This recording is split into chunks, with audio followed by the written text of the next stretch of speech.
Sir அது கட்சியே இல்லை. சனிக்கிழமை ஒரு கும்பல் கூடுது. அது எல்லா இடத்துலேருந்து அந்த கும்பல் அந்த இடத்துக்கு வருது. யார் யாருக்கு பொறுப்பு அப்படிங்கிறது இல்லையா? அப்படி பொறுப்பு இருக்கு அந்த கட்சியில். முதல்ல இதுதான் ஏன் அன்னைக்கு ராத்திரி எல்லாரும் ஓடி போனீங்க. அவர்கள் ஆற்றக்கூடிய எதிர்வினை இருக்கு இல்லைங்களா சமூக வலைத்தளம்? என்ன எதிர்வினை? கெட்ட வார்த்தை சொல்றாங்க. என்ன எதிர்வினை? பெரிய தத்துவத்தை சொல்லிட்டாங்க. இவங்க எல்லாம் வந்து இந்த தத்துவத்தை எல்லாம் கேட்டு எதிர்வினை எல்லாம் சொல்லிட்டு இருக்கீங்க. அவன் கெட்ட வார்த்தை பேசிக்கிட்டு இருக்கான். ஏன்னா அவனுக்கு தெரிஞ்சது அது மட்டும் தான். எனக்கு வந்து அன்னைக்கு விஜயனுடைய வீடியோ பார்த்த பொழுதுதான் ஐயா என்னை வேணா பழி வாங்குங்க, நான் இங்கே தான் இருப்பேன். நீ காலை எதிர்த்து பாருங்க, பல்லு எல்லாம் தேய்ச்சி வெளியே போயிட்டு குளிச்சுட்டு வந்து உட்காந்துட்டு பாருங்க. என்ன யாருங்க சந்திப்பாரு, யாரோட பேசுவாரு, என்னங்க படிப்பாரு, என்னங்க பிரச்சனை இருக்கு அவருக்கு? உங்களுக்கு உலகம் பனையூரை தாண்டி என்ன தெரியும்? நீங்க வந்து தமிழக வெற்றி கழகத்தில் கூப்பிட்டு எல்லாரும் கூப்பிட்டு சிபிஆருக்கு அப்ரிவேஷன் பார்த்து சொல்லுங்க. ஒண்ணு தெரியாது. உனக்கு என்ன தெரியும்? சிபி ராதாகிருஷ்ணன் சொல்லுவாங்களோ அதே தெரியாது.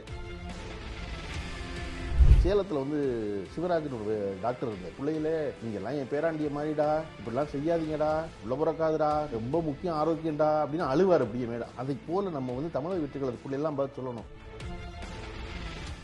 எல்லா இடத்துக்கும் பையன் தூக்கிட்டே போறாங்க. என்ன சார் இருக்குது பையில? அதாவது லேப்டாப்ல இது வச்சு படிக்கிறாரு, புத்தகங்கள் ஏதாவது இருக்கா? என்ன யார கேளுங்க, பைக்ல என்ன பாத்துருக்கீங்க? அவங்களுக்கு முனைப்பே இல்லை. நான் சொல்றேன் முனைப்பே இல்லை. அது ஒரு மக்கு கூட்டம். நான் ரொம்ப டேஞ்சர் நீமா. நான் தலைவரை பத்தி கேட்கிறேன், விஜய். அவரை சேர்த்தாங்கன்னு சொல்றேன். சன் நியூஸ் நேயர்களுக்கு வணக்கம். கரூரில் விஜயினுடைய சுற்றுப்பயணத்தில் 41 பேர் இறந்து சில நாட்கள் கழித்து விஜய் வந்து ஒரு வீடியோ ரிலீஸ் பண்ணியிருந்தார். அது குறித்து ஒரு பல்வேறு சர்ச்சைகள் வந்தது, கண்டன குரல்கள் வந்தது, ஆதரவும் வந்தது. இதற்கிடையில் சில அரசியல் கட்சிகள் ஆதரவெல்லாம் நல்கி அவர் பின் அணித்திருந்திருக்கார்கள். அதையும் நடந்திருக்கிறத பார்த்துருக்கோம். அதே போல் வந்து அவருடைய ஆதரவு வட்டத்தில் இருக்கக்கூடிய வர்ச்சுவல் வாரியர்ஸ்ன்னு சொல்கிறக்கூடிய அவருடைய ஆதரவாளர்களும் பெரிய அளவிற்கு அரசின் மீது விமர்சனமும் சில நேரங்களில் கடுமையான குரல்கள் நம்ம சொல்லக்கூடிய விஷயங்கள்லாம் தாண்டி கருத்துக்களையும் பதிவிட்டிருக்காங்க. இது இந்த அரசியல் போக்கு விஜய் அவர்கள் ரெஸ்பான்ஸ் செய்த விதம், இல்லை அவர் கட்சி வந்து இந்த பெரிய தும்பியல் நிகழ்வு குறித்து ரெஸ்பான்ஸ் செய்த விதம், இதெல்லாம் வந்து குறித்து விரிவாக விவாதிக்க போகிறோம். நம்மோடு இணைகிறார் இயக்குனர் திரு கரு பழனியப்பன் அவர்கள். வணக்கம் சார். நான் இப்போ சொன்னது போல் வந்து உங்களுக்கு நன்றாக தெரியும், இந்த சம்பவத்தின் எதிரொலியாக விஜய் வந்து ஒரு 3 நாள் கழித்து ஒரு காணொலியை வெளியிட்டார். அதில் சிஎம் வந்து என்ன பழி வாங்குறா, என்ன பண்ணுங்க அப்படின்ற அதை காட்சியையும் நீங்கள் பார்த்துருப்பீங்க.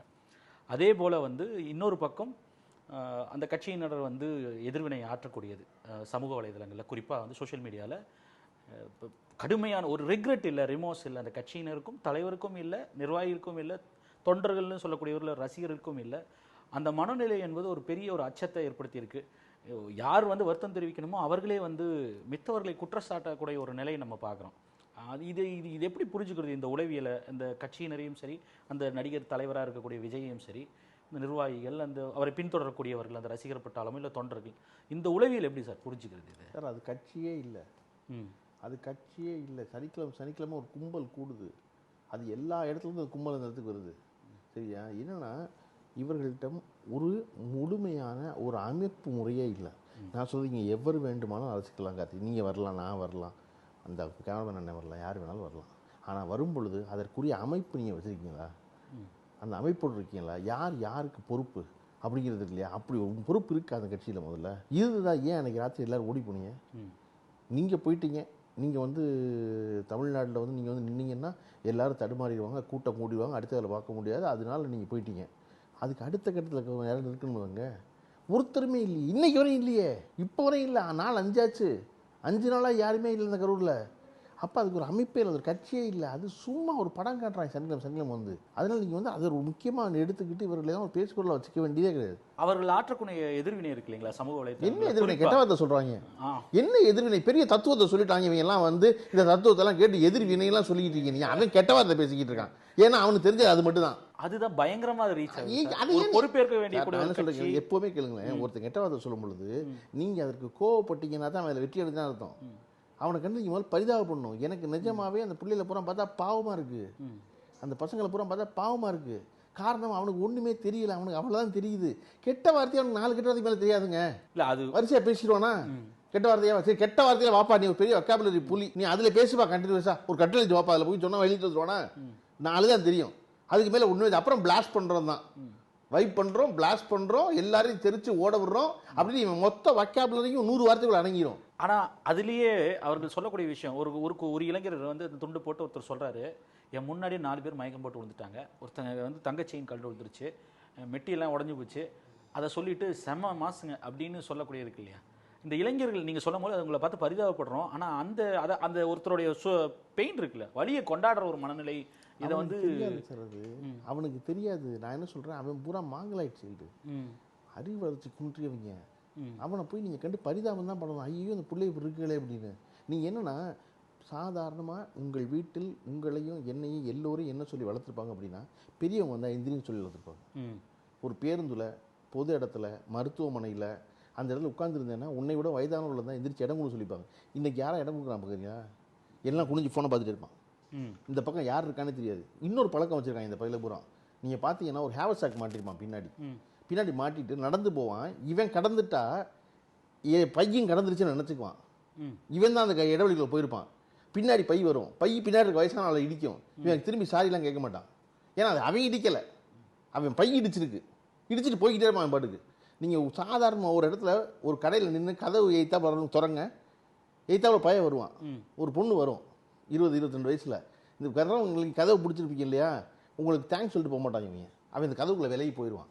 ஏன்னா நீங்கள் கதவு திறக்க காத்திருக்கீங்க, நீங்கள் கதவு திறக்கிறது உங்கள் வேலை, அது என் கடமை, நீங்கள் உங்கள் வேலை, அது அவன் வேலை இல்லை. அப்போ இதை போல் வளர்ந்து வர்றதுனால அப்புறம் அந்த 4 பேர் இடிச்சிட்டாங்க, செத்து போயிட்டாங்க அப்படி கேட்க நான் சிரிக்கிறான்னா அவனுக்கு அதானே தெரியும். ஏன்னா அவன் தான் பிறந்தது குனிஞ்சு ஃபோனையில் பார்த்துட்டு இருக்கான். அவனுக்கு சொல்லி உலகத்தில் என்னன்னே தெரியாது. சார் இப்போவே சொல்கிறீங்க, நீங்கள் எல்லாரும் பயப்படுற அளவுக்குலாம் ஒன்றுமே இல்லை. அது சும்மா ஒரு 500 கம்பெனியை வச்சுக்கிட்டு 500 பேர் ஒரே இடத்துல இருக்கான் வச்சுக்கிட்டு சோஷியல் மீடியாவில் மாறி பேர் எழுதிட்டாங்க. நீங்கள் ஃபோனை பார்க்காம விட்டுட்டீங்கன்னா இதை பற்றியே உங்களுக்கு தெரியாது. என் வீதியில் ஒரு அம்மா பூக்காரமாக இருக்குங்க, அந்த பூக்காரம்மாவுக்கும் தமிழக வெற்றி கழகத்துக்கும் ஒரு சம்மந்தம் இல்லைங்க, அது தலைவராகவே பார்க்கலங்க. என்னவாப்பா அப்படியா, விஜயை பார்க்க போய் செத்து போனாங்க, அவனையும் பார்க்க போனாங்க அப்படிங்கிறது என்ன தான் படம் தான் வருது, எதுக்கு பார்க்க போகிறாங்க அப்படிங்க தான் இருக்கும். அந்த அம்மாவுடைய பிரச்சனை அன்றைய கூலி, அன்றைய நாள், அன்றைய உணவு, அன்னைக்கு உழைப்புன்னு தான் இருக்கும். அதனால் இந்த பயிரில் பார்த்து நீங்கள் ஒன்று நினச்சி எதிர்வினை ஆட்டுறாங்கன்னு நினச்சிக்காதீங்க. அவனெல்லாம் பிளாக் பண்ணிட்டு போக வேண்டியதான், போடான்னு.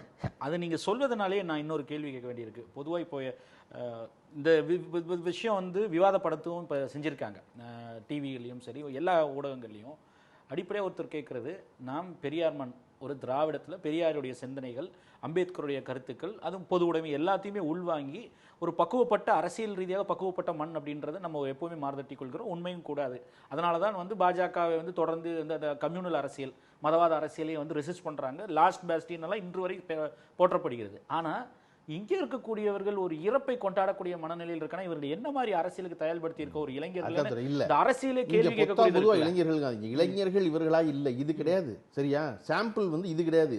இது ஒரு சின்ன ஹேண்ட்ஃபுல் ஆஃப் பீப்புள், அவ்வளவுதான். அது ஒரு பெரிய கூட்டமா இருக்குன்னு அச்சப்படுறாங்க அப்படி நினைச்சுக்கிட்டு இருக்கோம் சார். சார் ஓட்டு என்ன தெரிஞ்சிரு சார், இது தேர்தல் தான் தெரிஞ்சிரு சார். நான் சொல்லி விட்டுருங்க, வரட்டவங்க.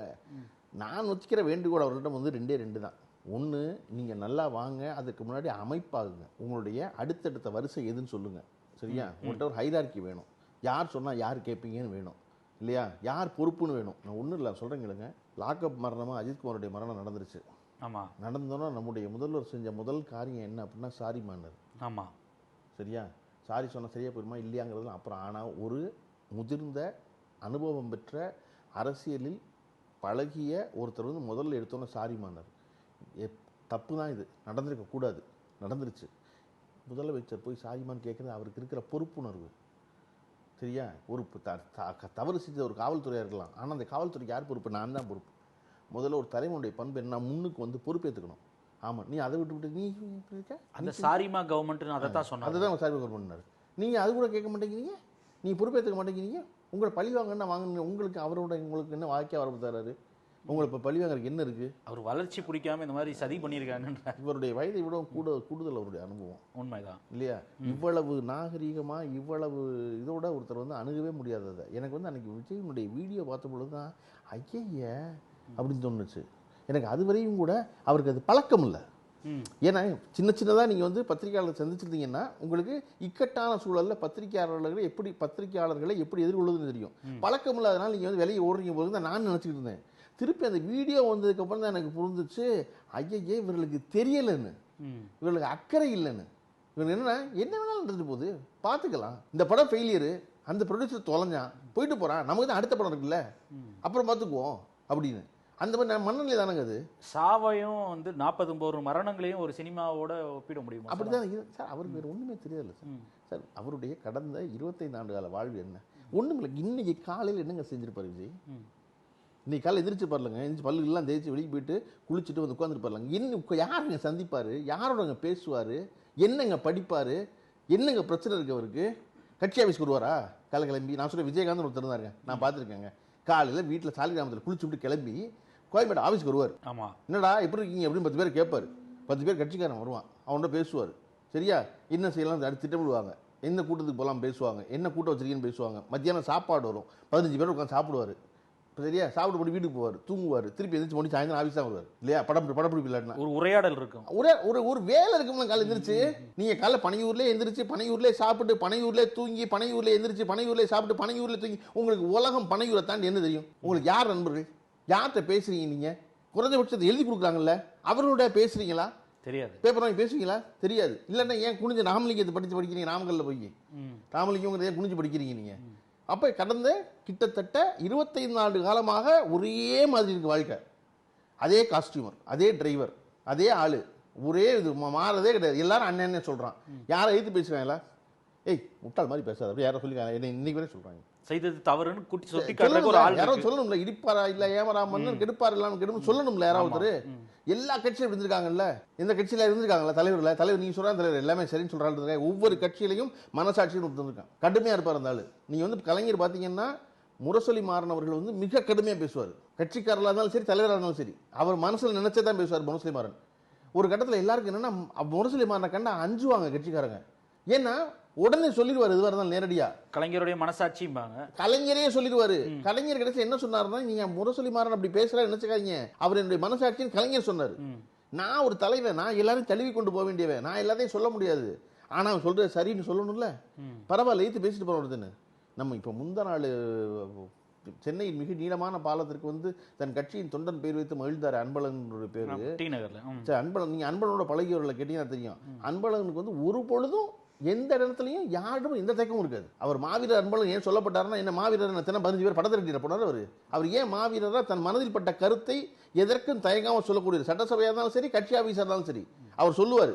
அது தலைவர் ஸ்டாலினாக இருந்தாலும் சரி, தலைவர் கலைஞராக இருந்தாலும் சரி, தலைவர் நான் இதை நினைக்கிறேன், இதை நீ சரியோ தப்போ நீ முடிவு எடுத்துங்க, ஆனால் இது சரி நான் நினைக்கிறேன், இது தப்பு நான் நினைக்கிறேன் சொல்ல. அப்படி உங்கள்கிட்ட சொன்னால் யார் இருக்கா? முதல்ல யாருங்க உங்க கட்சியா தலைவர்கள் எடுத்துக்கிட்டோம். நீங்க ஏதோ தொண்டர்கள் எதிர்வினை ஆற்றாங்கலாம் பேசிட்டு இருக்கீங்க. புஷியானந்த் இருக்காரு, ஆதவ் அர்ஜுனா, ஜான் ஆரோக்கியசாமி, கன்சல்டன்ட் உங்களுக்கு அதெல்லாம் கூட கட்சியில எவ்வளவு உறுப்பினர் இருக்காங்க? அதெல்லாம் வச்சிருக்காங்க. உறுப்பினர் வச்சிருக்காங்க. நீங்களே வச்சிருக்கீங்களா? பணியூர்லயே கொடுத்துட்டீங்களா? இல்ல காமிச்சிருக்காங்க. ஆர்எஸ்எஸ் மாதிரி கிடையாதா?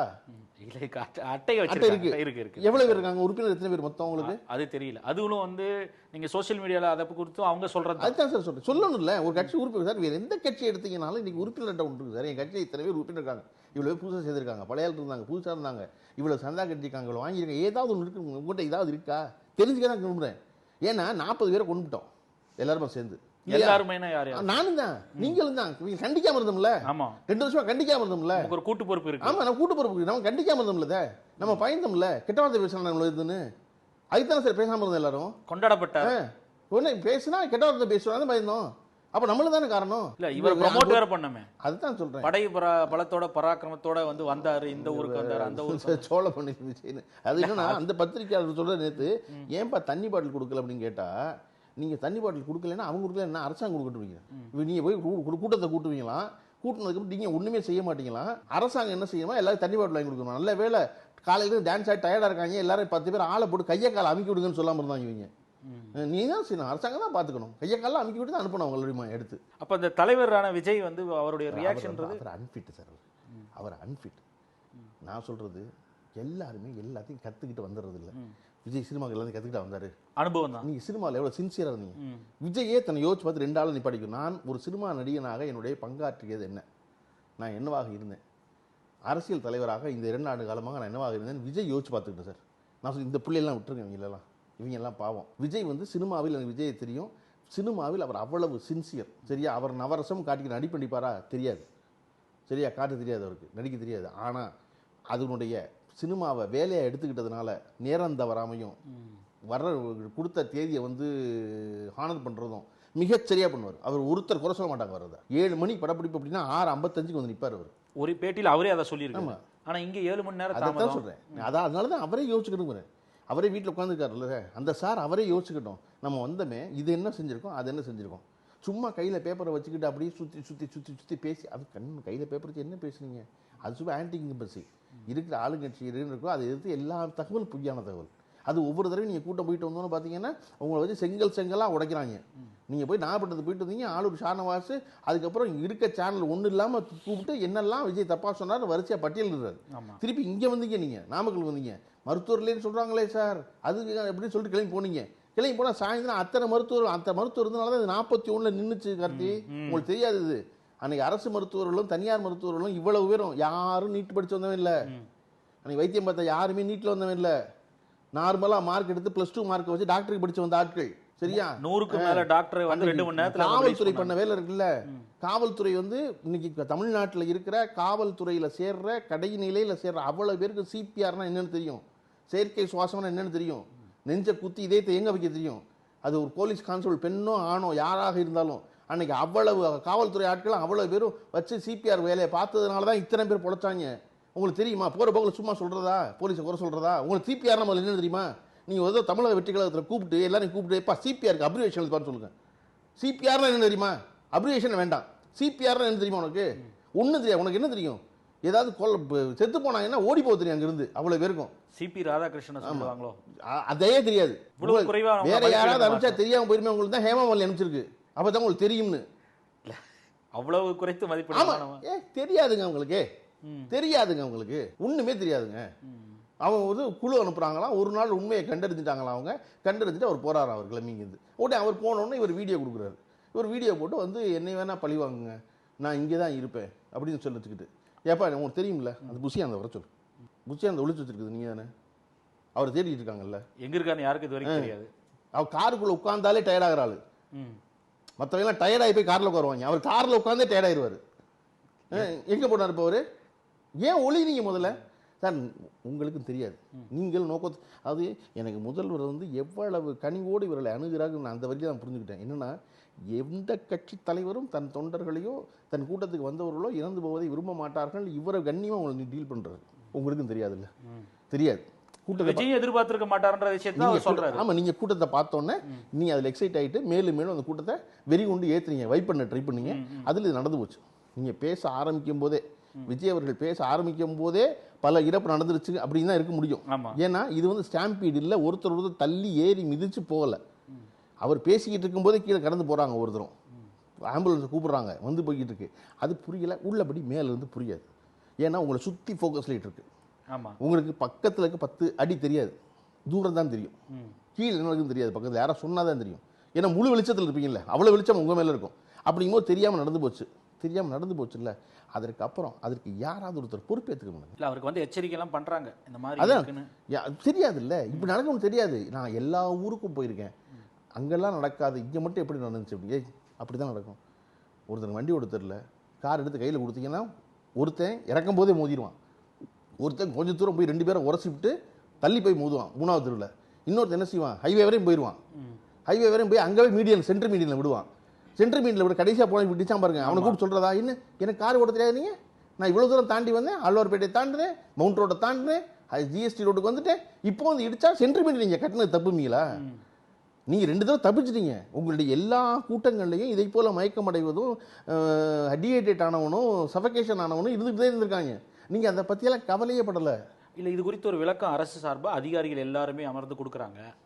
அங்கே இருக்கக்கூடிய ஏன் செந்தில் பாலாஜி அவர்கள் மீது நேரடியாக குற்றச்சாட்டு, அவர் தான் எல்லாம் பண்ணிட்டார், ஆளை வச்சு கத்தியை குத்திட்டாரு, இல்லை மூச்சு அமுத்தி கொண்டுட்டாங்கன்னு பல குற்றச்சாட்டுகள். அவர் ஏன் நான் அங்கே வந்தேன் அப்படின்றது எல்லாம் விளக்கமாக வந்து அதிகாரிகள் ஒரு பக்கம், அவரும் கொடுத்துட்டாங்க.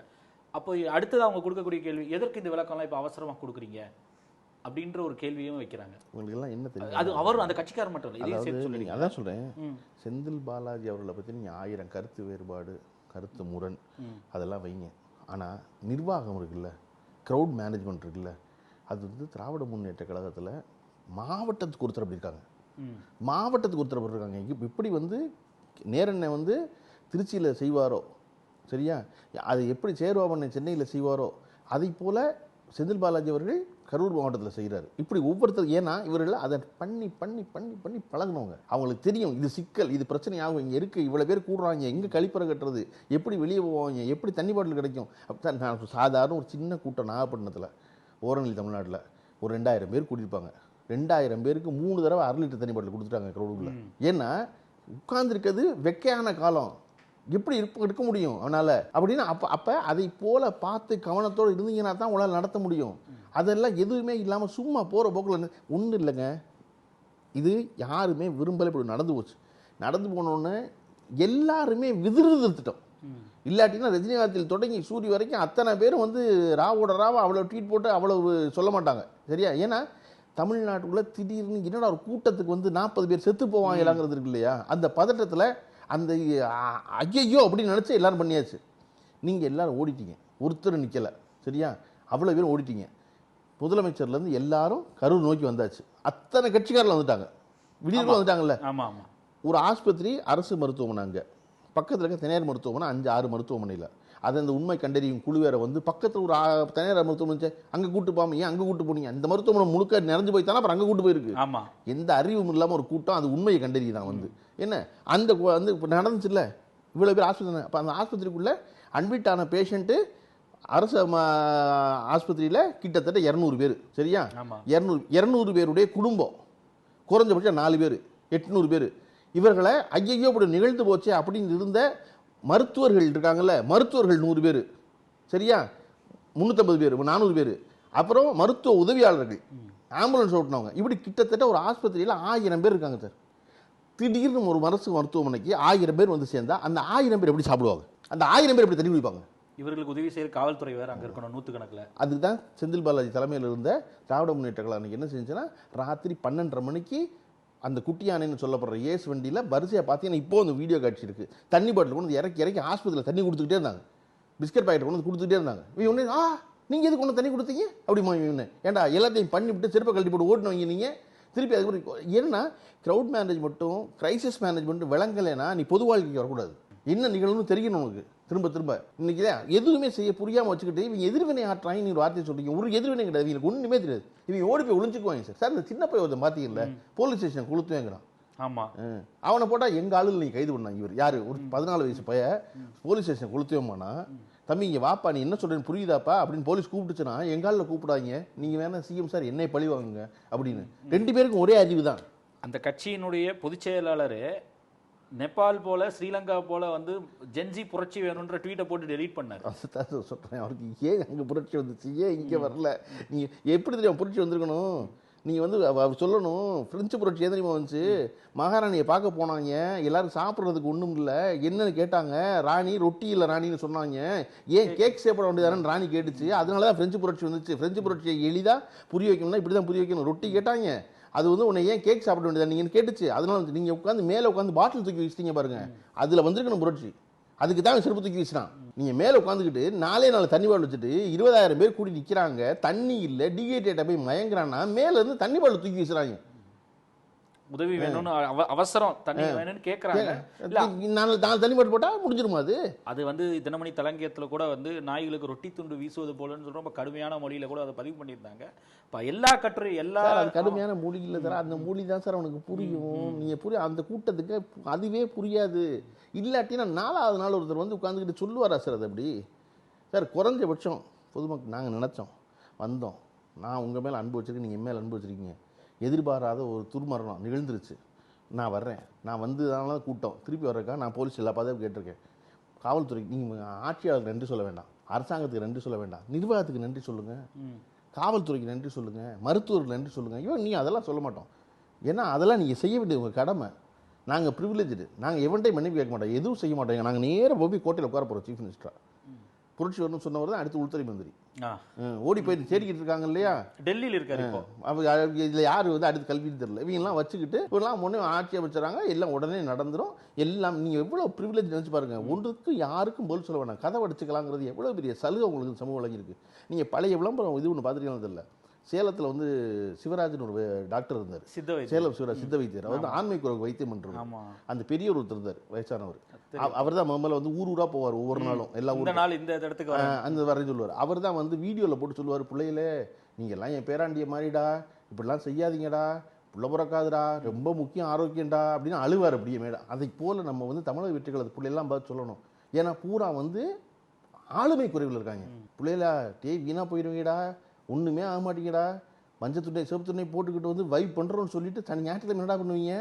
திங்கக்கிழமை காலையில் வேலைக்கு போகணுமே, உனக்கு கல்யாணம்லாம் ஆகுமே, குடும்பம்லாம் வருமே, 1.5 வயசு பச்சை பிள்ளை கொண்டு மறுபடியும் அடுத்த கூட்டத்துக்கு கொண்டுருவியா நீ? உனக்கு பொண்ணு கொடுக்க மாட்டாங்கடா. அதுல என்ன பெரிய வியப்புன்னா, அந்த 41 குடும்பத்துல இறந்தவர்களோட குடும்பத்தில் இருக்கிறவங்களே குற்றச்சாட்டு வைக்கிற இதுவரை அவர்களே வந்து அமைதியா இருக்காங்க. அது எப்படி சார்? இல்லை சார், நான் என்ன சொல்றேன்னா, அவர்கள் வைக்கிறாங்க வைக்கல, நம்முடைய வேலை என்னன்னா, ஒரு தலைவனா இப்படி ஒரு ஆளை உருவாக்கி வச்சிருக்கோம். அது வந்து நான் சொல்ற மாதிரி இது வந்து தமிழ்நாடு பூரா இப்படி இல்லை. அவர்கள் முதல்ல அதிர்ச்சியில் இப்படி நடக்குமான்னு தெரியாது சார். மாறி மாறி அந்த அம்மாக்கள் அழுவது இருக்கு இல்லையா, அழுவதற்கான காரணம் என்ன அப்படின்னா வந்து, ஒருத்தனை பார்க்க போனால் அரசியல் கொடுத்து போய் செத்து போயிடுமா அப்படிங்கிறது இருக்கு இல்லையா. நீங்கள் நினச்சி பாருங்கள், இன்றைக்கு 60 ஆண்டு காலம் முன்னாடி நடந்த கூட்டங்கள் திராவிட கழகத்துடைய மாநாடுகள்லாம் அவ்வளவு ஆண்களும் பெண்களும் குழந்தைகளுமா வந்து இருந்து பெரியாரும் அண்ணாவும் பேசின கேட்டு போவாங்க. அவ்வளோ ஒழுங்குல இருக்கும். அப்படி ஒழுங்கு இல்லை. ஏன்னா இங்கே அவர் வந்த உடனே கூட்டம் கலையுது. ஏன்னா நீங்கள் பேசுகிற கருத்தெல்லாம் ஒருத்தர் கேட்க தேவையில்ல, உங்களை பார்க்க வந்திருக்கான், பார்த்த உடனே கலைய ஆரம்பிக்கிறான். நீங்கள் அதனால தான் அவனுக்கு முகத்தை காட்டாமல் உள்ள லைட் ஆஃப் பண்ணி உட்காந்துக்கிறீங்க, நேராக வந்து தோன்றுறீங்க அப்படியே மேலே பஸ்ஸுக்கு மேலே. காவல்துறை கூட அதை சுட்டி காட்டினாங்க. இங்கே வர்ற வழியில் இல்லை ஊடகங்கள் எல்லாரும் எழுதியிருந்தாங்க, அவர் லைட் ஆன் பண்ணி விண்டோ இறக்கியிருந்தா அந்த வழியில் இருந்த கூட்டங்கள் கலைஞ்சு போய் அது எல்லாமே வந்து இங்கே. அதனால தான் எல்லா இடத்துலையுமே அவர் வந்த உடனே கூட்டம் கலையுது. வந்து இறங்கி மேலே வந்த உடனே நண்பா நண்பின்னு ஆரம்பித்த உடனே கூட்டம் கலைய ஆரம்பிச்சிடும். ஏன்னா வேற ஒன்றும் செய்தி இல்லை.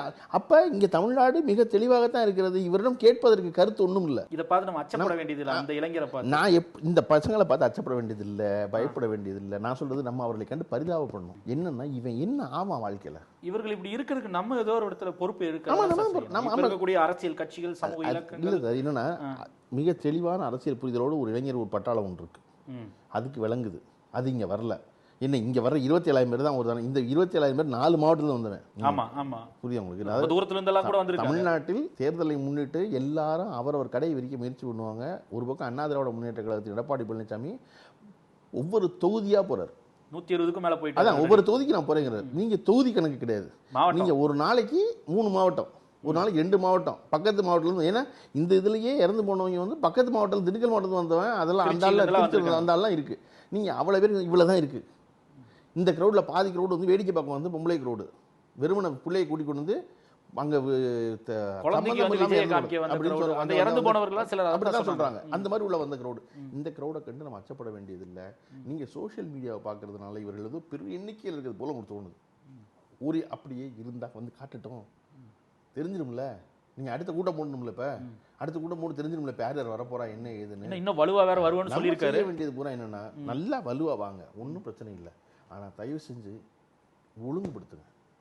நீங்கள் எல்லாருமே எல்லாத்தையும் தெரிஞ்சு வர முடியாது, தெரிஞ்சு கொள்ள முயற்சி செய்யுங்க. அதுக்கான முனைப்பு இருக்க மாதிரி தெரியலையா? ஏன்னா இதுல கூட அரசியல் தானே ஆரம்பிக்கிறாரு. அவருக்கு முனைப்பே இல்லை. நான் சொல்றேன் முனைப்பே இல்லை. அது ஒரு மக்கு கூட்டம்.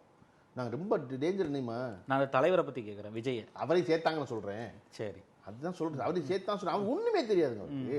அவருக்கு ஒன்றுமே, நான் சொல்கிறது என்ன, அவருக்கு தெரியாதுங்கிற தெரியாது. நீங்கள் தெரியாமல் இருக்கலாம், எல்லாருக்குமே தெரியும். எனக்கு தெரியாதுங்க 10 விஷயம் எனக்கு தெரியாதுன்னு தெரியும். நீங்கள் எனக்கு திடீர்னு வந்து இப்போ ரேடியாலஜி பற்றி கேட்டிங்கன்னா எனக்கு தெரியாது. ரேடியாலஜி இந்த கார்த்தி எனக்கு ரேடியாலஜி என்னன்னு தெரியாது. தெரிஞ்சவங்கிட்ட கேட்டு தெரிஞ்சுப்போம். நான் கேட்குறேன், வேணா யாரு என்னன்னு இல்லை, எனக்கு புரியுற மாதிரி சொல்லுங்க, எனக்கு சிம்பிளாக சொல்லுங்க அது அப்படிமே. ஏன்னா நான் படிக்காதவன் இல்லை, எனக்கு போட்டு நீங்கள் ரொம்ப வந்து அடைச்சு சொன்னீங்கன்னா புரியாது. எனக்கு ஒரு சிம்பிளாக சொல்லுங்க அது அப்படிமே. தெரியலைமே, எனக்கு தெரியாது. அவருக்கு தெரியாதுன்னு தெரியாது. அவர் தான் தமிழ்நாட்டில் எல்லாத்தையும் பற்றி பேச ஆரம்பிச்சிட்டாரு. அவருக்கு தான் எல்லாமே தெரிஞ்சிருச்சு. பேப்பர் தான் இருக்கே கையில், அந்த பேப்பர் வச்சா பையன் கொடுத்துட்டு போகிறாங்க சார். எல்லா இடத்துக்கும் பையன் தூக்கிட்டே போகிறாங்க. என்ன சார் இருக்குது பையில? அதாவது லேப்டாப்ல இதை வச்சு படிக்கிறாரு, புத்தகங்கள் ஏதாவது இருக்கா? என்ன யாரை கேளுங்க, பைக்கில் என்ன பார்த்துருக்கீங்கன்னு கேட்பீங்கல்ல. இறந்த 40 பேர் இருந்ததுக்கே பதில் சொல்ல, இதுக்கு பதில் சொல்ல போறாங்க. என்ன அந்த பையி நீங்க முதல் நாள் 2 வருஷம் தூக்கிட்டே இருக்கீங்க. அந்த பையி என்ன இருக்கு அந்த பைக்குள்ள? அதுக்குள்ள இருக்கிறது நீங்க பஸ்ல ஏறி பேச போறது 7 நிமிஷம். அவரே நான் 3 நிமிஷம் தான் பேசுறேன்னு சொல்லியிருக்காரு. அந்த 3 நிமிஷத்தை நீங்க பேப்பர் குடிஞ்சு பார்த்து நாமக்கல் ராமலிங்கம்ங்கிறதே நீங்க கீழே பேப்பர் தான் படிக்கணும். நமக்கு யாரு சொன்னது யாருன்னு 10 தடவை கேட்டு ஞாபகத்துக்கு வரல, மனப்பாடம் பண்ணது. அப்புறம் குனிஞ்சு பார்த்துட்டு ராமலிங்கம் அப்படிங்கிறாரு. ஒரு நாமக்கலுக்கு வரைக்கும் நாமக்கலுக்கு ஒரு ராமலிங்கம் ஒத்த பேர் மனப்பாடம் பண்ண மாட்டீங்க, அது அந்த பைக்குள்ள இருக்கு. அது பைக்குள்ள தூக்கிட்டு விறுவிறு நடக்கிறீங்க. எப்போ 40 பேர் சாருக்கு முன்னாடி எப்படி தான் வந்தீங்க, செத்ததுக்கு அப்புறம் அப்படி தான் போறீங்க. அந்த பைக்குள்ள என்ன இருக்கு? சும்மா இமேஜா, அதாவது ஒரு கேரிகேச்சர் ரெடி பண்றாங்களாம், அவருக்கு லுக் ரெடி பண்றாங்க. நீங்க இது எல்லாமே கட்டமைக்கப்பட்டது, ஆர்டிஃபிஷியலா ஒரு கன்ஸ்ட்ரக்ட் பண்ணப்பட்டது தான். ஆமா சார். அதனால தான் சார் அண்ணாதுரை கடைசி வெள்ளை சட்டையே போடல.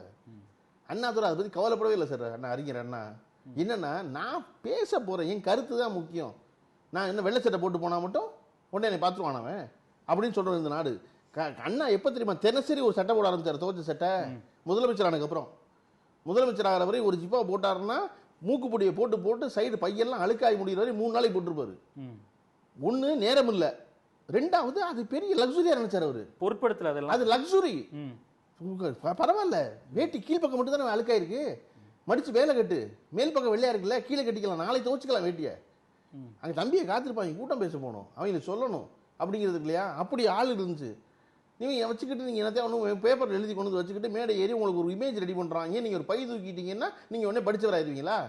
நீங்க கடைசியா படிச்சது என்ன சொல்லுங்க. எனக்கு எடப்பாடி பழனிசாமி பரவாயில்லைங்க, நிறைய படிச்சிருக்காரு, வீட்டுல வச்சிருக்கேன்னு சொன்னாரு. எடப்பாடி பழனிசாமி படிச்சீங்க கேட்டு நிறைய படிச்சேன், உள்ளதான் இருக்கு, டைட்டில் கேட்டப்ப உள்ள இருக்குன்னாரு. ஆமா, நீங்க படிச்சது எங்க இருக்கு? பைக்குள்ளையா, வீட்டுக்குள்ளையா, பனையூர்லையா, பட்டணம் பக்கத்துலையா, கட்சி ஆபீஸ்லையா? உங்களுக்கு 3 தான் போறீங்க. நீங்க ஆமா எங்க வச்சிருக்கீங்க? யார் இல்ல கூட யார் இருக்கா? யார் உங்களுக்கு இதெல்லாம் சொல்றா? அது தெரியும் இல்ல இல்லையா? வணக்கத்தையே சொல்ல வராத ஒருத்தர் உங்க கட்சியில் செயலாளர், அவர் ஆளை காணோம். கரெக்டா? இப்போ ஒருத்தர் வந்து பொதுச் செயலாளர் டெல்லி போயிருக்காரு, அவர் கை எப்பவுமே கையில் அந்த பேனா காண அன்னைக்கு அவருக்கு டெல்லி போகும்போது கையில் எப்பவும் பேனா வச்சிருப்பாரு அவரு. அவர் வந்து இப்போ உள்துறை அமைச்சரை சந்திக்க போறதா ஒரு சும்மா போயிட்டு இருக்கு. என்னன்னா எல்லாத்தையும் பெரும் பணம் இருக்கு சார், பெரும் பணம் இருக்கணும் என்ன நினைச்சுக்கிறாங்க, இந்த பணத்தால் எல்லாவற்றையும் செஞ்சு நினைக்கிறாங்க. நீங்க வந்து பணத்தால வந்து ஆட்சியை கப்ப, அதனால தானே இவ்வளவு பேரை வச்சு சோசியல் மீடியாவை நடத்துறீங்க நீங்க சார். ஆனால் இப்பேற்பட்ட ஒருத்தருக்கு வந்து எடப்பாடி பழனிசாமி, அதிமுக பொதுச் செயலாளர், இல்லை பாஜக, தமிழ் மாநில காங்கிரஸ் வரிசை கட்டிக்கிட்டு ஒரு 10-15 பேர் டெல்லியிலேருந்து ஒரு தலைவர்களாக வர்றாங்க, ஒன்றிய நிதியமைச்சர் முதற்கொண்டு வர்றாங்க. நிதியமைச்சரை தவிர்த்து மித்த எல்லோரும் பேசியவர்கள் வந்து விஜய்க்கு ஒரு ஆதரவு நிலையில் அரசு மீது குற்றச்சாட்டு, அவங்க வந்து பொது அரசியல் பேசுவாங்க, காவல்துறை சரியா செயல்படல அப்படின்ற ஒரு குற்றச்சாட்டு வைப்பாங்க. சில சர்க்கிள்கள் கூட இருந்திருக்கலாம். ஆனால் இந்த விஜய் கூட ஆதரவு நிலையில் வர்றதில்ல. இப்ப ஏற்பட்ட நீங்க சொல்லக்கூடிய ஒரு தலைவர் படிக்க மாட்டாரு, பக்கத்துல பேச மாட்டாரு, வீட்டுல நாய்க்குட்டி வளர்ப்பேன் சார், வர்றவனை எல்லாம் கடிக்க போகுது சார். அது கடிக்க போனுச்சுன்னா என்ன சொல்றேன், ஐயோ அது குழந்தை மாதிரி, அது குழந்தை மாதிரி அப்படின்னு. நான் எந்த வீட்டுக்கு போனாலும் நாய்க்குட்டி வச்சிருந்தேன், முதல்ல கட்டுங்க சரியா? ஒண்ணுமே பண்ணாதுங்க, அது 1.5 வயசு தாங்க, அது குழந்தை மாதிரி அப்படிங்க. ஒருவேளை கடிச்சு பிடிச்சா என்ன சொல்லுவீங்க? இப்ப இருக்கிற காலத்துல நாய் பக்கத்துல வந்தாலே பயம் தான். கடிச்சிட்டு என்ன சொல்லுவாங்க வீட்டுக்காரங்க? யாரையுமே கடிச்சதுல உங்களை தான் முதல் தடவை இருக்கும். ஏன்னா அந்த முதல் தடவை கடி வாங்குறவங்க வரேன் வீட்டுக்குண்ணா, நீ கட்டு முதல்ல நாய்க்குட்டியுமே. அந்த மாதிரி அந்த நாய்க்குட்டி அவரை கடிக்கிற வரையும் தெரியாது. இப்ப 40 பேர் கடிச்சிருக்கு, அப்பாவி குடும்பம் 40 பேரை கடிச்சிருக்கு, தெரியாதவங்க. நீங்க தானே முதல்ல இந்த ஆம்புலன்ஸ் உள்ள விட்டணும் கேட்டு அதை நார்மலைஸ் பண்ணவர். எடப்பாடி பழனிசாமியுடைய அறிவு, பொது அறிவு என்ன அப்படின்னா, ஏங்க ஆம்புலன்ஸ் காலியாக வருது அப்படின்னா, அப்புறம் ஆம்புலன்ஸ் வரும்போதே ஹாஸ்பிட்டல் பேஷண்ட்டோட வரும், அது கூட இல்லாமல் ஏன் காலியாக வருது அப்படின்னு. இன்னொன்று 4 ஆம்புலன்ஸ் தான் நம்ம கூட்டம் கலைஞ்சிரும் நம்ம நாள். அவர் 4 ஆம்புலன்ஸ் கலைஞ்சிருமா சார்? ஒரு கூட்டம் கலையக்கூடாது, அதை அந்த 4 ஆம்புலன்ஸ் பயந்து வருவார். அந்த ஆம்புலன்ஸ் வந்தால் இனிமேல் ஒழுங்காக போக முடியாது அப்படின்னு அவர் சொல்லிட்டு போனார். 1 மாதம் கழிச்சு அவருடைய பின்னாடி வந்த இன்னொரு அறிவாளி கூட்டம், இது தமிழக வெற்றி கழகம், சரியா? அந்த கூட்டம் அதை அடிக்குது. இப்போ கேட்குறாங்க எதுக்கு ஆம்புலன்ஸ், இதை நார்மலாக்குறது இவர் தான், எடப்பாடி பழனிசாமி தான் நார்மலாக்குனவர். என்னன்னா ஆம்புலன்ஸ் அடிக்கலான்னு நான் சொல்கிறேன். நீங்கள் சில அடிப்படை பண்புகளை நான் முதல்ல சொன்னது போல் வயதான வந்து எந்திரிக்கிற மாதிரி ஒரு ஆம்புலன்ஸுன்னு வண்டி சத்தம் கேட்டால் நமக்கு சொல்லிக் கொடுத்த படம் உடனே ஒதுக்கி வழிவிடுங்க, நிப்பாட்டு முதல்ல வண்டியை ஓரங்கட்டி. அது காலியாக வருது நான் திரும்பி பார்த்து விடுறோம், ஆளோட வருது நான் திரும்பி பார்த்து விடுறோம். வண்டி பின்னாடி சைரன் சத்தம் கேட்டால் வழிவிடணும். அதுதான் சொல்லிக் கொடுத்து சிவிக்ஸ்னு ஒரு கிளாஸ் இருக்கு, பாடம் இருக்கும். இந்த சிவிக்ஸ் பாடத்தில் என்ன சொல்லிக் கொடுப்பாங்கன்னா அதுதான் சொல்லிக் கொடுப்பாங்க. முதல்ல வண்டி வந்துச்சுன்னா ஒதுக்கணும். உங்களுக்கு சிவிக்ஸ்னா ஒரு பாடம் இருக்குன்னு தெரியுமா? நம்ம சின்ன வயசுல படிச்சிருப்போம். இல்லை சார், அதான் சொல்றேன், எடப்பாடி பழனிசாமி விஜய்க்கெல்லாம் தெரியுமா சிவிக்ஸ்னு ஒரு பாடம் இருந்துச்சுன்னு? சிவிக்ஸ்னு ஒரு பாடம் இருக்குன்னு தெரியுமா? முதல்ல சிவிக் சென்ஸ்னா என்னன்னு தெரியுமா? நீங்க எப்போ இருந்திருக்கீங்க கடைசியா? பொதுமக்களோட எப்போ சார் இருந்திருக்கீங்க? நீங்க ரொம்ப நாளாவே வந்து பீடத்து மேல உட்காந்துருக்கீங்க, உங்களுக்கு தெரியவே தெரியாது. இப்பதான் பஸ் மேல உட்காந்துருக்கீங்க, ரொம்ப நாளாவே நீங்க பீடத்து மேல உட்காந்துருக்கீங்க. நீங்க உங்க அப்பா அம்மாவோட பேச மாட்டீங்க, பொண்டாட்டி பிள்ளைகளோட பேச மாட்டீங்க, நண்பர்கள் கிடையாது, ஒருத்தரும் கிடையாது, கட்சிக்காரன் கிடையாது, கட்சி கிடையாது, அமைப்பு கிடையாது, ஒன்றும் கிடையாது. மேலே ஏறி வந்து பேசிட்டு நாமக்கல்ல யாரு யாரு யாருன்னு 10 யாரு கேட்டுவிட்டு குடிஞ்சு ராமலிங்கம்னு படிச்சுட்டா நீங்க உடனே தலைவன் ஆயிடுவீங்களா? எங்களை பார்த்து அச்சப்படுறாரு இந்த முதலமைச்சர். ஆமா, ஐயோ இவ்வளவு மக்களா இருக்கா, எனக்கு தான் அச்சமா இருக்கு. இவ்வளவு மக்களா இருப்பாங்க, இவ்வளவு மக்கள் அறியாமை போல் அச்சம் தர்றது வேற என்னது? ஒருத்தருக்கு எத்தனை தடவை பேசி சொல்லி புரிய வச்சினாலும் புரியாம மறுபடியும் சொன்னதே ஒரு சொல்லிட்டு என்ன செய்யுது? அவர் பின்னாடி ஒரு எதிர்கட்சிகள் வலுவா ஆட்சியில் இருந்த கட்சி, இல்ல டெல்லியில ஆட்சியில் இருக்க கட்சி எல்லாம் அணிதிரண்டு நிக்குது. என்னன்னா ஒண்ணுமே சார், விரும்பினா இவர் ஒரு கூட்டம் கூட்டினாதான் இவங்க ஒரு பொய்யா ஒரு படம் காட்டுறாங்க சார். சரியா? அந்த பொய்யா காட்டின படத்தை இவர்களுக்கு அந்த அளவு ஆள மாட்டேங்கிறான். சரியா? இவர் யாரெல்லாம் இவரை காப்பாற்ற முயற்சி பண்ணுறாங்களோ அவங்கெல்லாம் பார்த்தீங்கன்னா அவங்களாம் இவனோட வீக்கு. கரெக்டாக சார்? சும்மா ஒரு ரோட்டில் உதார விடுவான் சார். ஏய் நான்லாம் யார் தெரியுமாம்மா? சரியா? எங்கள் அண்ணன் யார் தெரியுமா? அவன் பின்னாடி யார் சார் வந்து நிற்பா? நெஜர் ஓடியா வந்து நிற்பான்? ஒருத்தர் சும்மா சுற்றுறான் சார், கம்பு சுற்றுறான் சார். நான் யார் தெரியுமா, நான் நினச்சா என்ன செய்வேன் தெரியுமா அப்படிமா ரோட்டில் நின்று சலம்பிக்கிட்டு. அவன் பின்னாடி இருந்து ஒருத்தர் மெதுவாக எங்கள் அண்ணன் யார் தெரியுமா அப்படிமா. அவன் சொல்றவன் யாரு? இவனோட வீக்கு. இவனாவது குறைஞ்சபட்சம் நான் யார் தெரியுமான்னு சொல்ற தைரியம் இருக்கு அவனுக்கு. அதுக்கே தைரியம் இல்லாதவன் அடிச்சு விட்டாங்கன்னா முதல்ல அண்ணன் அடி வாங்கணும்னு. இப்ப எல்லாரும் சேர்ந்து விஜய் உள்ளன்னு வச்சிருக்காங்க. இவங்க எல்லாம் ஒளிஞ்சிருவாங்க. எங்க அண்ணன் யார் தெரியுமா, எங்க அண்ணன் யார் தெரியுமாங்கிறாங்க. அண்ணன் யார் தெரியும்? அடுத்த வருஷம் ஏமாளி வருவாங்களா? தேஜஸ்வி அவர் யார்? தேஜஸ்வி சூர்யா ஒருத்தர் வந்திருக்காரு. தேஜஸ்வி சூர்யா அவர் வருவாரா? அவர்லாம் வந்து எங்க அண்ணன் யார் தெரியுமான்னு போயிருக்காரு இல்லையா? எங்க அண்ணன் யார் தெரியுமான்னு சொல்ற கை ஒருத்தர் டெல்லி போயிருக்காரு. எல்லாம் சேர்ந்து எங்க அண்ணன் யார் தெரியுமான்னு ஒரு பட்டையிட்டு இறக்குறாங்க. விஜய் முழித்துக் கொள்ள வேண்டிய நேரம், விஜயோட சேர்ந்து இருக்கிற அவருடைய ரசிகர்கள் முழித்துக் கொள்ள வேண்டிய நேரம். நீங்கள் எல்லாரும் உங்களுடைய வீடியோ ஒரு தடவை போய் பார்த்துருங்க. எல்லாம் சும்மா இருக்கீங்க, உங்கள் யாருக்கும் படிக்கிற பழக்கம் இல்லை, பார்க்குற பழக்கம் இருக்குது. இந்த 5 நாள் நடந்த வீடியோ எடுத்து பாருங்கள். அந்த டான்ஸ் ஆடின பையன், தோளில் துண்டு போட்டுருந்தவன், வைப் பண்ணுறோன்னு சொன்னவன், விஜய், எல்லாரும் எடுத்து பாருங்கள். என்னடா செஞ்சு வச்சுருக்கோம் நம்ம அப்படின்னு உங்களுக்கு புரிஞ்சிடும்ல. சரியா சார்? படம் வெள்ளிக்கிழமை ரிலீஸ் ஆகணும், வியாழக்கிழமை ராத்திரி பார்த்தா புரியாது இந்த படம் என்ன ஆக போகுதுன்னு. படம் ரிலீஸ் ஆயிடுச்சு, ஃப்ளாப் ஆயிடுச்சு, வெள்ளி சனி ஞாயிறு முடிஞ்சிருச்சு. திங்கக்கிழமை அந்த படத்தை மறுபடியும் போய் பார்த்தா இவ்வளோ மோசமான படத்தை நம்ம எடுத்து வச்சுருந்தோம், அதுதான் ஒருத்தன்னு வரலையா அப்படின்னு தெரிஞ்சிடும். ஆனால் மாறா அவங்ககிட்ட இருந்து குற்றச்சாட்டு வருது. ஏன்னா நீங்கள் பீடத்தில் உட்காந்துருக்கீங்க, நீங்கள் என்ன நம்புறீங்கன்னா உங்களை சுற்றி இருக்கவன் சொல்கிறது போல நம்பிக்கிட்டே இருக்கீங்க. ஆனால் அதெல்லாம் இல்லைன்னு நம்ம தானே சோஷியல் மீடியாவில் வைப் பண்ணுறோம். நம்ம வந்து ஸ்டாலினை வெட்டுவோன்னு சொல்லிட்டோம்னே, கூடவே உதயநிதியை வெட்டுவோன்னு சொல்லிட்டோம்னே நம்ம. அப்படின்னோடனே ஒரு நம்ம பயங்கரமான ஒரு போர் படம் மட்டும் இருக்கு போலக்குன்னு அந்த வெட்டுவோன்னு சொல்கிறான் பார்த்தீங்களா, அவன் தான் அக்கௌண்ட் டீல் பண்ணி ஓடுனவன். அப்போ அந்த ஒரு சின்ன ஒரு ஃப்ரெஞ்ச் குரூப் மட்டும்தான் இருக்குது. பொதுவான தமிழ்நாடு மக்களோட எண்ண ஓட்டம் விஜய் ஆதரவு நிலையில் இல்லை அப்படின்றது சார் தெரியவே தெரியாது சார் அவங்களுக்கு. சார் அவங்களுக்கு தெரியவே தெரியாது, ஒன்றுமே தெரியாது. ஆனால் ஒரு அச்சத்தை வெளிப்படுத்துறாங்க சார் சில பத்திரிகையாளர்கள், பொதுவாக சிம்பத்தி வந்து விஜய் சார்பில் இருக்கு, அரசுக்கு எதிரான ஒரு கோருக்குன்னுலாம் பேசுகிறாங்க. நடிகர் நாசர் வந்து ஒரு 20 வருஷத்துக்கு முன்னாடி பரபரப்பாக இருந்தது. அதாவது டேட்டு கிடைக்காது, நாசர் டேட்டு. இங்கே வில்ல, அங்கே அப்பா, இங்கே காமெடியை, தெலுங்கில், தமிழில், அங்கே எங்கேன்னு ஓடி ஓடி இருக்கணும். நடுவில் ஒரு நாள் கேப் இருக்கும். அந்த கேப்பில் பார்த்தீங்கன்னா அந்த கேகே நகர் பக்கத்தில் ஒரு மட்டன் கடை இருக்குது. அந்த மட்டன் கடையில் தூக்குவாளி வச்சு நிற்பார் வரிசையில். அந்த கடையில் வரிசையில் தான் வாங்கணும். அந்த பாய் பாருங்க, நான் மிகச்சிறந்த மட்டன் வழங்குறேன், யாராக இருந்தாலும் வரிசையில் நிற்பார் பாய், வரிசையில் தான் வரணும். நாசர் அந்த மட்டனை நான் சாப்பிடணுங்கிறதுக்காக அங்கே வந்து வரிசையில் நிற்பார். நான் அவர் அங்கே பார்த்துருக்கேன்.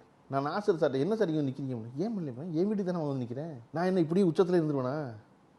10 வருஷம் கழிச்சு எனக்கு மார்க்கெட்டு போயிருமே.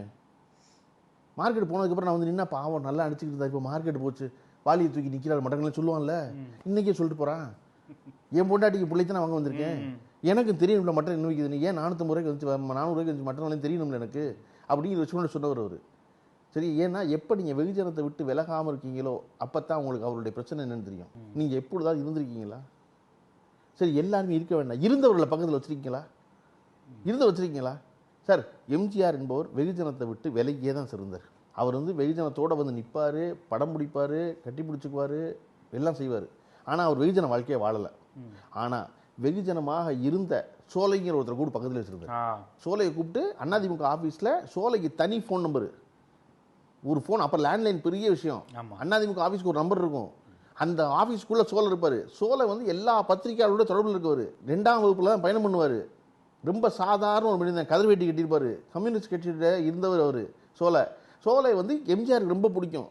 எம்ஜிஆர் என்ன செய்வார்னா, சோலை கூப்பிட்டு என்ன வேணும் கேட்டபோது சோலைக்கு சொன்னார், நான் உடனடியாக பேசணும்னு நினச்சேன்னா இருக்கிற லேண்ட்லைனில் கான்டாக்ட் பண்ண முடியல, எங்கேஜில் இருக்குது, நான் பேச முடியல, எனக்கு ஒரு ஃபோன் வாங்கி கொடுங்கன்னு அவ்வளோதான் கேட்டார் அவர். அவருக்கு ஒரு தனி லைன் அதிமுக ஆஃபீஸில் இருந்துச்சு. சரி, அதிமுகவில் ஆரம் வீரப்பன் இருந்தார், அரங்கநாயகன் இருந்தார், பண்ருட்டி ராமச்சந்திரன் இருந்தார், ஜேபிஆர் இருந்தார்லாம் வேற. ஆனால் எம்ஜிஆர் யாரோட தொடர்பு கொள்வார்னா சோலையோட தான் தொடர்பு கொள்வார். அவர் தான் மக்களோட தொடர்பு. ஏன்னா அவர் தான் தினசரி வந்து தாம்பரத்துக்கு போயிட்டு வரவர் எலக்ட்ரிக்கனில். அவர் தான் வந்து இன்னும் பஸ் ஸ்டாப்பில் நின்றுட்டு இருக்காரு. அவர் தான் வந்து தயக்கம் இல்லாம எம்ஜிஆர் எல்லாத்தையும் சொல்லுவாரு. தவறுன்னு சுட்டிக்காட்டக்கூடிய சொல்ற அந்த ஒரு நபர் இங்க கடைசியில சொல்ல அந்த சோலையத்தான் அதுக்கப்புறம் எம்ஜிஆர் அவர்கள் வந்து ஜெயலலிதா அவர்கள் வந்து பாராளுமன்றத்துக்கு போகும்பொழுது சோலை தான் அனுப்பிச்சாரு, பயிற்சி கொடுக்க சோலை தான் எழுதி கொடுத்தாரு எல்லாத்தையும். அந்த சோலையை பத்தி உலகத்துக்கு எப்ப தெரிஞ்சு அப்படின்னா வந்து இதை எழுதி வாங்கி பேசின ஜெயலலிதா பெரிய அறிவாளி மாதிரி ஒரு படம் காமிச்சாங்க. கலைஞரால பொறுக்க முடியல, ஏன்னா கலைஞருக்கு தெரியும் இந்த அறிவு எங்கிருந்து வந்த அறிவுன்னு. அவர் சொன்னாரு சோலை எழுதி கொடுப்பதை படிக்கும் சேலை தானே நீங்கள்னாரு. அன்னைக்கு தான் எல்லாரும் சோலையை தேடினாங்க, யாரா அந்த சோலைன்னு அவ்வளவு பேரும். அப்புறம் தான் தெரிய வந்து அந்த சோலை எம்ஜிஆர் இவ்வளவு காலமா இருக்காருன்னு. அந்த சோலை என்ன சொன்னாலும் எம்ஜிஆர் கேட்பாருன்னு அப்பதான் தெரிஞ்சு. அப்ப நீங்கள் பீடத்தின் மேல் உட்கார்ந்துருக்கலாம், ஆனா யார் மனிதர்களோடு இருக்காங்களோ எவருடைய கால்கள் இந்த தரையில் பாவுகின்றனவோ அந்த கால்களுக்குரிய ஆட்களை கூட பக்கத்தில் வச்சுக்கணும். இருக்காங்களா உங்கள்கிட்ட யாராவது? நீங்க கேட்டா என் டிரைவர் கூட இருக்க வருவீங்க, அவரும் போச்சும் உங்க கூட இருக்காரு. அது மாதிரி நீங்க ஒண்ணுமே பிரச்சனை இல்லை விஜய், நல்லா வாங்க, நீங்க வரணும், உங்களை நான் வாழ்த்துறேன். திரைத்துறையில் எல்லா துறையிலிருந்து வர்ற மாதிரி இந்த துறையிலிருந்து வரணும். முதல்ல மக்கள்கிட்ட மன்னிப்பு கேளுங்க. ஆமாத்தா உங்க ஆள்கிட்ட மன்னிப்பு கேட்குறீங்க, அதுல ஒரு கௌரவம் முடிஞ்சிடாது. ஆமா நடந்து போச்சு தெரிஞ்சு போச்சுன்னு இல்லை கேட்க விருப்பம் இல்லையா, தயவு செஞ்சு கட்டமைப்பை தயார் பண்ணுங்க. யார் ஆள்னு சொல்லுங்க, எனக்கு பொறுத்து பண்ணுங்க. ஒரு பெருமையும் ஒத்தையால அடையவே முடியாது இல்லையா? 50 ஆண்டு கால உழைப்பு வச்சிருக்கிற திரு மு.க. ஸ்டாலின் அவர்கள் ஒவ்வொரு முறையும் எங்க போனாலும் தன் மாவட்ட செயலாளர் உயர்த்தி பேசுவதும், தன் அமைச்சர்களை உயர்த்தி பேசுவதும், தன் கட்சி தொண்டரை உயர்த்தி பேசணும் ஏற்காரு. ஏன்னா இது தனி மனிதனுடைய வேலை இல்லை, ஒரு அமைப்பு. அது இது கீழே இத்தனை பேர் வேணும், இத்தனை பேர் இருந்தால் தான் அது நடக்கும் அப்படிங்கிற உண்மை விளங்குனதுனால அவருடைய நீண்ட அனுபவத்தின் காரணமா இவ்வளவு பண்போடு நடந்துக்கிறாரு.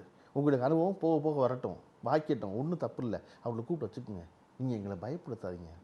இப்படி இவங்களை வச்சுட்டு என்ன செய்ய போறீங்க நீங்கள்? இன்னொன்று, இந்த ஆரவார கூட்டம் இருக்குல்ல, அது உடனடியாக விஜய்க்கு எதிராக திரும்பிடும்.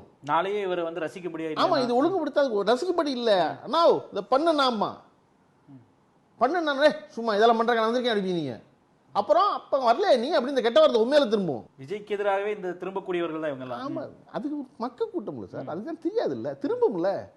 நான் சொன்னல, அந்த நாய்க்குட்டி நான் வளர்த்த நாய்க்குட்டி தான், பிறரை கடிக்க போற நாய்க்குட்டி என்னைய கடிக்காது எப்படி தெரியும்? தெரியாது இல்ல. நம்ம ஏன் வந்து வீட்டில் புளியை வளர்க்காம நாயை வளர்க்குறோம்? ஓரளவு பழக்கப்படுத்தலாம், அதை புளியை ஓரளவு பழக்கப்படுத்த முடியாது, எப்போ கொண்டுரும். அதனால புளி வேண்டாம், கொஞ்சம் பழக்கப்படுத்திருக்க நாயை. ஆனா நாயும் கடிக்கக்கூடும், அவனை கடிக்கும்னா உன்னையும் கடிக்கும்ல, தெரியாது இல்ல. இறுதியா ஒரே ஒரு கேள்வி சார், பொதுவா இந்த இருக்கக்கூடிய ஒரு விமர்சனம் வந்து சினிமாவிலிருந்து வந்தால் அந்த புகழை வைத்து நான் அரசியலில் வெற்றி பெற முடியும், ஒரு முதலமைச்சராக முடியும், இல்லை அரசியல் அதிகாரத்தை கைப்பற்ற முடியும், இல்லை நிர்வாக அதிகாரத்தையும் கைப்பற்ற முடியும் அப்படின்ற அந்த அரசியல் இருக்கு இல்லையா? எம்ஜிஆர் வெற்றி அடைந்திருக்கார், ஆனால் அதுக்கு முன்பு பல 10 ஆண்டுகள், ஒரு அட்லீஸ்ட் குறைஞ்சது ஒரு 15 ஆண்டுகள் திமுகவில் வந்து பணியாற்றியிருக்கார். அந்த திராவிட இயக்கம் அவருக்கு பின்னாடி இருந்தது. இப்போ இருக்கக்கூடிய அந்த ஆசைகள் வருதில்ல, விஷால் வர்றாரு, இப்போ விஜய் கடைசி வர்றாரு, கமல் வந்தார், கமல் இருக்காரு, ரஜினி வந்தார், அவர் ஒரு முடிவு எடுத்து வேணான்ட்டார். இப்போ இந்த அரசியல் இருந்தால் வந்து இந்த புகழ் வந்து எனக்கு ஒரு அரசியல் அங்கீகாரத்தில் அதிகாரத்தை பெற்றுத்தரும் அப்படின்றது இந்த பயன் இருக்கு இல்லையா? இது வந்து தமிழ்நாட்டு மக்கள் இன்றைக்கு இப்போ இன்னைக்கு நடக்கக்கூடிய இந்த சம்பவத்துக்கு அப்புறம் நடக்கக்கூடியதோட ஒப்பிட்டு பார்க்கும்போது, நீங்கள் ஏற்கனவே சொல்லிட்டீங்க அது ஒரு சின்ன க்ரௌடுன்னு, இருந்தாலும் இது எப்படி இதனுடைய நீட்சி இருக்குமா? இருக்கும். நீங்கள் எப்பொழுதுமே உங்களிடம் அபரிதமான புகழும் அபரிதமான பணமும் சேர்ந்துருச்சுன்னா, சேர்த்த ஆளுக்கு மட்டும் நல்லா தெரியும் இதுக்கு தகுதியானவன் இல்லையா நான், இல்லையா? எனக்கு என்னையே இவ்வளோ புகழ்றாங்க, இதுக்கு நான் தகுதியானவன் இல்லை, என்கிட்ட ஏன் இவ்வளோ பணம் வந்துச்சு, இதுக்கு நான் தகுதியான இல்லை. ஓ, அப்போ எனக்கு இதுக்கும் மேலானது வரும் போல இருக்குன்னு அதை விட கூடுதல் தகுதிகளுக்கு ஆசைப்படுவாங்க. அதெல்லாம் வந்துருச்சு. ஆமா, இதெல்லாம் வந்துருச்சு, அப்போ அதுவும் வரும்னு நினச்சிக்குவான். ஆனால் அது வராது. மக்கள் முட்டாள்கள் இல்லை. நீங்கள் வந்து எளிய மனிதர்களை எப்பொழுதும் நம்புவது தான் உங்களுக்கு கடைசி போக்கிட ஜனநாயகத்தில். ஐயோ இவங்கெல்லாம் போய் ஓட்டு போட்டுருவாங்களோ நீங்கள் பயப்படவே வேண்டாம், அப்படி போடவே மாட்டான், அப்படி போட்டதே கிடையாது. இந்த சமூக ட்விட்டர் வாரியர்ஸ், அதெல்லாம் வெர்ச்சுவல் ஓட்டிங் போட மாட்டாங்க. அந்த வெர்ச்சுவல் வாரியர்ஸ் எழுத சொன்னா ஒருத்தருக்கு எழுத தெரியாது, ஸ்பெல்லிங் தெரியாது ஒருத்தருக்கும்.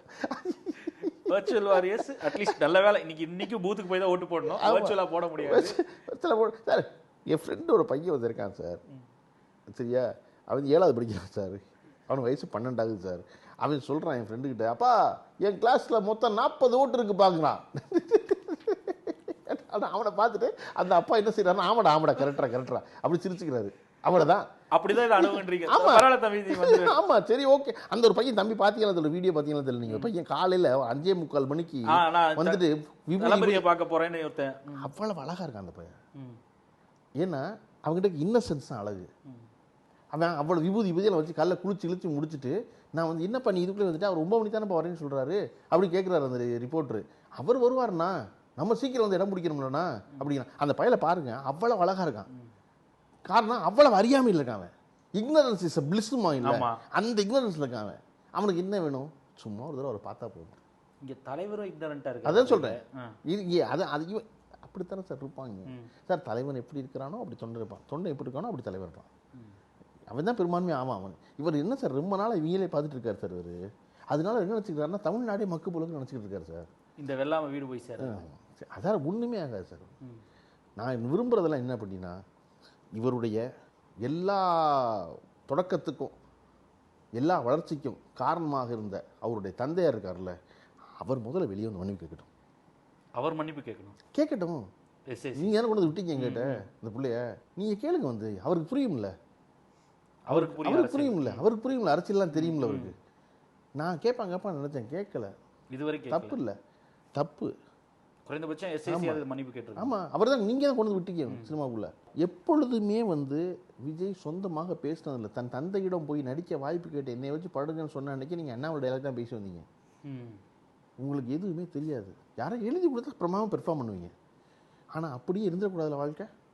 நீங்களும் எழுதணும்ல, நீங்களும் சொந்தமாக 4 வரியாவது பேசணும்ல, அட ஒரு கமெண்ட்டாவது அடிக்கணும்ல, அட ஒரு மன்னிப்பாவது கேட்கணும்ல. இதை விட்டுருங்க. இதில் ஒரு முக்கியமான விஷயம் அதையும் சேர்த்து சொல்லிடுங்க கடைசியாக. இப்போ நீங்கள் சொன்னீங்க இல்லையா, அவரை இக்னரண்ட்டாக இருக்கார் அப்படின்னு சொல்லிட்டு மன்னிப்பு கேட்கலன்றீங்க. ஆனால் இதுநாள் வரை அம்பேத்கரியல் அமைப்போடு இருக்கக்கூடியவர்கள், பெரியாரியவாதிகள், பெரியாரிய பேத்திகள், பேரன்கள் என்று அடையாளப்படுத்தப்பட்டவர்கள், இல்லை அடையாளத்தை படுத்தி கொண்டவர்கள் சிலர்லாம் வந்து இப்போது விஜய் வந்து அவர் மன்னிப்பு கேட்கலன்னு உங்களுக்கு தெரியுமா, அவர் வருதுன்னு உங்களுக்கு தெரியுமா, அவர் வந்து நீங்கள் தவறாக சித்தரிக்க பார்க்குறீங்கன்னு ஒரு டோன் இருக்குல்ல. விஜய்க்கு ஒரு ஆதரவு நிலை எடுத்து அவர் மன்னிப்பு கோராததையும் சரி, இல்லை அவர் திடீர்னு கிளம்பி வந்ததையும் சரி, இல்லை அவர் திருப்பி அந்த பழி வாங்கும் அரசியல்னு பேசுகிறாருல்ல, அதுக்கு அதையெல்லாம் நியாயப்படுத்தி வந்து ஒரு சிலர் பேசுகிறத பார்க்குறோம். அரசாங்கமே தண்ணி கொடுக்கணும். நான் சிரிச்சிட்டேன்.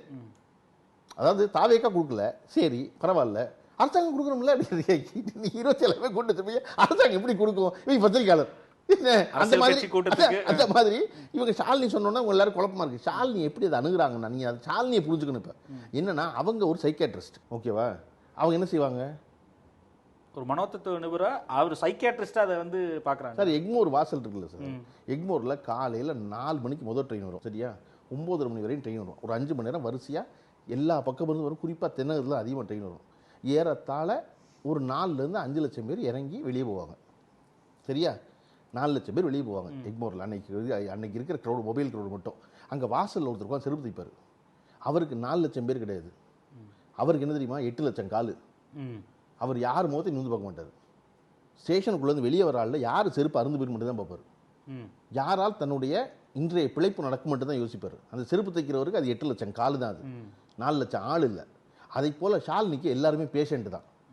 ஒரு சம்பவம் நிகழ்ந்துருச்சுன்னு அவர் வந்து நடிகர் விஜய், தலைவர் விஜய் அதெல்லாம் விட்டுட்டு ஐயோ பாவம் மனநோயாளி விஜய் அவங்க பார்க்குறாங்க, ஓகேவா? அவங்களுக்குள்ள சைக்கியாட்ரிஸ்ட் முடிச்சுக்கிட்டு இப்போ விஜய்க்கு தேவை சைக்காலஜிஸ்டா சைக்கியாட்ரிஸ்டாங்கிற கோணத்தில் ஷாலினி அணுகிறாங்க தான் நான் புரிஞ்சுக்கிறேன் ஷாலினியை, சரியா? அவங்க இல்லை, அவர் என்ன பாடுபட்டுருப்பாரு, அவர் மனம் என்னெல்லாம் யோசிச்சிருக்கோம் உங்கள்கிட்ட சொன்னாங்களா? அவர் மனம் என்ன யோசிச்சிருக்கு சொல்றதெல்லாம் எனக்கு வேலையா? உங்களுக்கு வேலை. அதான் சொல்றேன், நீங்க டாக்டர், நீங்க யோசிச்சுக்கங்க, நீங்க முடிவு பண்ணிக்கங்க அவர் ஸ்கிசோஃப்ரினியாவா இல்லையான்னு. அவர் சைக்காலஜிஸ்ட் வெறும் கவுன்சிலிங்கே போதுமா, இல்லை குனியை வச்சு ஊசியை குத்தணுமா, நீங்க முடிவு பண்ணுங்க. எனக்கு பதட்டமா இருக்கு ஒருத்தரை பார்த்தா, ஒருத்தர் விலை விலை ஓடி வர்றாருன்னு. உங்க பார்வையில் ஒரு பேஷண்ட்டு, என் பார்வையில் என்ன இருக்கு? அக்கறை இல்லாத ஒரு சமூகத்தில் என் முன்னாடி தலைவனா காட்சி படுறாரு. நீங்க ஷாலினி அதை நினைச்சுக்கிட்டு அதை தன்னை கட்டுறாங்க. அப்படியா இருக்கணும். இப்ப ஷாலினிக்கு புரியும்ல, அல்லது ஷாலினி புரிஞ்சா நமக்கு புரியும்ல சார். உண்மை ஒன்று தானே சார் இருக்க முடியும். 6 மாசம் கழிச்சு ஒன்று நான் ஷாலினி பக்கம் வரணும், இதை ஷாலினி என் பக்கம் வரணும், இல்லையா? அதனால உண்மை மாறாது, உண்மை ஒன்று தான் இருக்கும். நீங்க சும்மா கெட்ட வார்த்தை சொல்லிலாம் மறைச்சிட முடியாது. பழிவாங்க சார் என்னையும் சொல்லி சூழலெல்லாம் விட்டுற முடியாது, நின்று தான் ஆகும். எது தக்கது மட்டும்தான் சார் வாழும், தகாதது வீழும். அது எல்லாத்துலேயும் சொல்கிறேன். நீங்கள் சும்மா ஒரு சின்ன கும்பலை வச்சுக்கிட்டு ஒன்று நடத்திக்கிட்டு இருக்கணும் கூட பயமுறுத்திக்கிட்டு இருந்தீங்கன்னா அதெல்லாம் சும்மா வந்து படம் காட்டுறதுக்கு உதவும், மற்றதுக்கெல்லாம் உதவுமா? அதுக்கெல்லாம் உதவாது. நீங்கள் வந்து பொது வாழ்க்கைக்கு வர்ற ஆள், உங்களுக்கு முகம் தெரியாத ஒரு மனிதனுடைய கண்ணீரை துடைப்பதற்கு உங்கள் விரல் நீளுமெனில் நீங்கள் தலைவராக நினைப்பீர்கள். முகம் தெரியாத ஒருத்தனுடைய பசியை நீங்கள் உணர்வீங்கன்னா நீங்கள் தலைவனை நினைப்பீங்க. 41 பேரை கொண்டுட்டு அதுக்கு ஒரு கவலையும் இல்லாமல் ஒரு கில்ட்டும் இல்லாமல் சிஎம் சார் நீங்கள் என்ன வேணால் பழி வாங்குங்க சார் அப்படின்னு எஃப்ஐஆரில் பேரில் தெரிஞ்சதுக்கப்புறம் வந்து அறிக்கை வருது இல்லையா, இருந்தால் நீங்கள் நிலைக்க மாட்டீங்க. நீங்கள் நிலைக்கணும்னு உங்களோட விருப்பம்னா அதுக்கு தயாராகுங்க. உங்கள் பிள்ளைகளை பூரா ரெடி பண்ணுங்கள். ஆம்பளை பிள்ளை பொம்பளை பிள்ளை அத்தனை பேர் ரெடி பண்ணுங்கள். இந்த பொம்பளை பிள்ளையெல்லாம் பேசுது இல்லையா, எல்லாம் 18 வயசு கீழே அவ்வளோ பேரும். அவ்வளோ பேரும் பேசி இந்த பிள்ளைகள்லாம் என்ன புரியும்? இப்போ அந்த கொலை நடந்தோன்னா அச்சோ அப்படிங்க தெரியுமில்ல சார், மனசு கவ்வுமில்ல சார். சரியா? அத்தனை பேரும் பதறி போகிறான்னா அந்த பிள்ளைகளும் பதறும்ல. இப்போ தெரிஞ்சிடும்ல அந்த பிள்ளைக்கு. ஆனால் ஒரு சாதாரண 10 பருவத்தில் இருக்கிற ஒரு அடலசன்ட் ஏஜில் இருக்கிற ஆம்பளை பிள்ளையும் பொம்பளை பிள்ளையும் இந்த உண்மையை புரிந்து கொள்வதற்கு தமிழ்நாடு மிகப்பெரிய விலையாக 41 உயிரை கொடுத்துருக்குறது. உயிரிழப்புக்கு அப்புறம் சிலர்லாம் தான் உளுந்ததா தெரியல, சிலர் அதையும் தாண்டி அது அவன் வீட்டில் நடக்கும்போது தெரியும். சீட்டு கம்பெனி என்ன செய்வான்னா வந்து அவன் போட்டிருக்க கம்பெனி ஓடி போறனே தான் தெரியும். வேற சார் சீட்டு கம்பெனியில் வந்து ஓடி போறான்ல, சீட்டு கம்பெனியில் பூட்டிட முடியுமா? என்ன செய்வான்? என் கம்பெனி ஓடாத நினைச்சு போடுவான் போய். அதனால நான் சொல்றேன், யாருக்கு இனிமேல் இன்னொரு தடவை நிகழ்ந்துடவே வேண்டாம். இது போதிய பாதுகாப்போட போதிய அறிவோட. இப்போ அவருக்கு விஜய்க்கு பாட்டெல்லாம் தெரியும், பாட்டிலுக்கு 10 ரூபான்னு. தண்ணி பாட்டில் 10 ரூபா தான். தயவு செஞ்சு வாங்குங்க, வாங்கி வச்சுக்கோங்க, வாங்கி எல்லாரும் கொடுங்க. வர்றவங்க கொடுப்பான். உங்களுக்கு கேட்டால் கீழே கேரவன் எடுத்து கொடுக்குற ஆள் இருப்பார். அவனுக்கு யார் கொடுப்பா? அவன் உங்களை பார்க்க வந்துடுறேன். அவனுக்கு குடிக்கிறதுக்கு தண்ணி கொடுக்க வேண்டிய உங்களுடைய பொறுப்பு. அவனுக்கு குடிக்க தண்ணி கொடுங்க, அவனுக்கு சாப்பிட்றதுக்கு ஸ்நாக்ஸ் கொடுங்க. நீங்கள் 50,000 பேர் தான் வருவாங்கன்னு நினச்சிங்களா? லட்சம் தண்ணி பாட்டில் வாங்க. ஒரு நாளைக்கு உங்களுக்கு நட்டம் என்ன? 50,000 தண்ணி பாட்டில் தான், கெட்டு போகாது. அடுத்த சனிக்கிழமை முடி கொண்டு போய்க்கலாம். தண்ணி பாட்டில் கெட்டு போயிடுமா? தண்ணி பாட்டில் கிடையாது. அடுத்த வாரம் திருப்பி கூப்பிட்டு போங்க, அடுத்தடுத்து கூப்பிட்டு போங்க. எவ்வளோ பேர் வருவாங்க அதுக்கு மேலே வச்சுக்கோங்க, வச்சுட்டு கொண்டு போய் கொடுங்க. என்ன சார் குடிக்க ஒரு வாய் தண்ணி கூட கொடுக்க மாட்டீங்க, ஆனால் உங்களுக்கு ஓட்டு போடணுமா? நம்ம குறைஞ்சபட்சம் சொல்கிறது என்ன? வர்றவனுக்கு ஒரு வாய் குடிக்க தண்ணி கொடுங்க. தண்ணி தான் கேட்குறேன். ஒரு வாய் தண்ணி கூட குடிக்க மாட்டீங்க, ஆனால் அவனுக்கு ஓட்டு போட்டணும். நீங்கள் முதலமைச்சர் ஆயிடணும். நீங்கள் பாட்டு பாடி டான்ஸ் ஆடுவீங்க மேலே இருக்கு வந்துட்டு. பார்க்கத்தானே போகுது தமிழ்நாடு. ஆனால் தமிழ்நாட்டுக்கு உங்களால் ஏற்பட்ட அவப்பெயர் இருக்கு பாருங்க, அது காலத்துக்கு வரலாறு நிற்கும். எல்லா மாநிலத்துக்கான சிரிப்பான்ல நம்ம பெருமையாக சொல்லிக்கிட்டு இருந்தோம். ஆல்ரெடி நடக்குது. நாங்கள் இன்க்ளூசிவ் க்ரோத்து எல்லா துறையிலையும் வளர்ந்துருக்கோம்னு சொல்லிக்கிட்டு இருந்தோம். அதுக்கு அவ்வளவு பாடுபட்டோம், அவ்வளோ இடத்து கொண்டு வந்தோம். விளையாடுறது அதை ரொம்ப சாதாரணமாக போகிற போக்கில் ஒரு காரியம் செஞ்சு 50 ஆண்டு காலம் பின்னுக்கு இழுத்துட்டீங்க இந்த நாட்டை. இது பொறுப்பு உங்களுக்கு இருக்குது. சரியா? பார்க்கலாம். என்ன? நன்றி. நன்றி. உடனுக்குடன் செய்திகளை தெரிந்து கொள்ள சன் நியூஸ் பெல் ஐகானை கிளிக் பண்ணுங்க.